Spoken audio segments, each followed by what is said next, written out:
Well, corruption historically is rampant in this country. Lalo na doon sa matataas and transactions involving billions. But at that time, I was addressing myself to yung issues at that time na mga questionable transactions and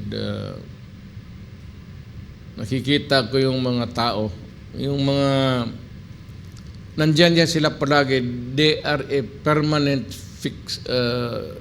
fixture dyan sa basing anong klaseng administrasyon.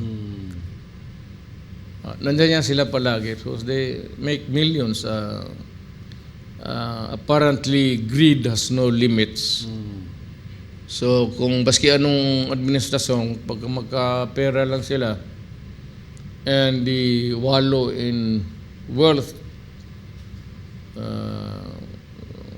anak nila, Amerika, nag-aaral, abroad, may mga bahay sa abroad, makikita mo naman sa lifestyle.